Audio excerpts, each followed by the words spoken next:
It's almost midnight, and you are the last one awake again. The dishwasher is humming because you loaded it. Tomorrow's schedule exists because you planned it. And your partner is asleep in the next room, resting with the absolute certainty that everything is handled. You love them, but lying there in the dark, the physical exhaustion is buried under a sharp, unspoken resentment.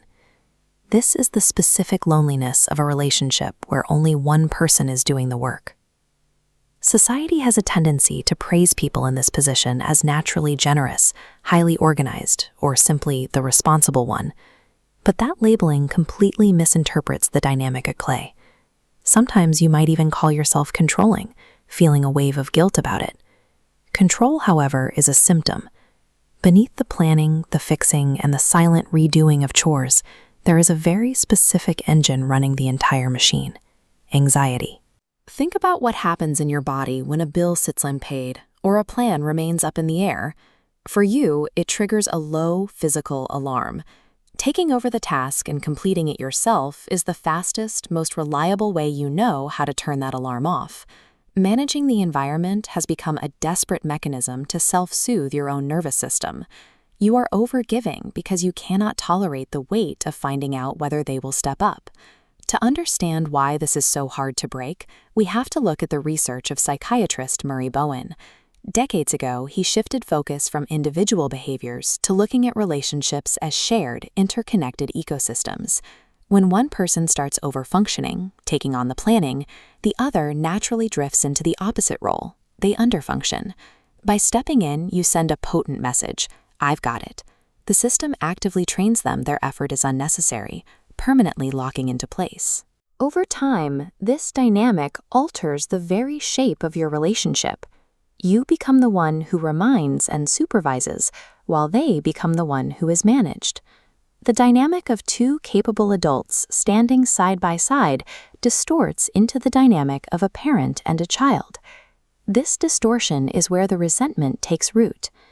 Clinical psychologist Roxy Zarabi defines resentment as a strict psychological signal. It is a biological alert that a boundary has been crossed or that you are being taken for granted. The most painful casualty of this imbalance is romantic attraction. When you consistently cast your partner as someone incapable, desire drains out of the relationship. The system itself kills the attraction. If you are wondering if you are just being overly sensitive about the chores, there is hard academic data to validate your exhaustion. Researchers at the Greater Good Science Center at Berkeley have spent years measuring the exact emotional toll of this unseen work. Sociologist Catherine Lively found that carrying a disproportionate share of the mental load directly correlates with elevated negative emotions and relational strain. The act of carrying everything is inherently corrosive to your well-being.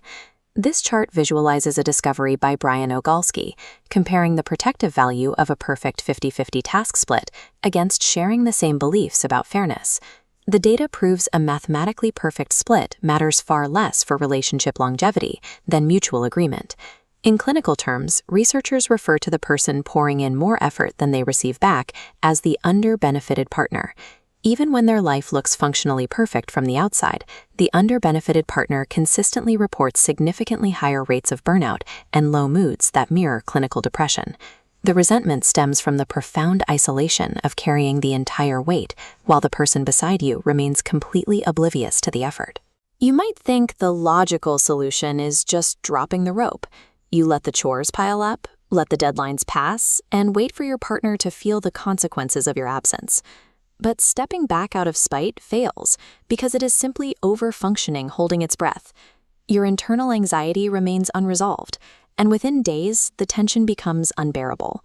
You will inevitably rush back in to fix the mess, carrying even more resentment than before.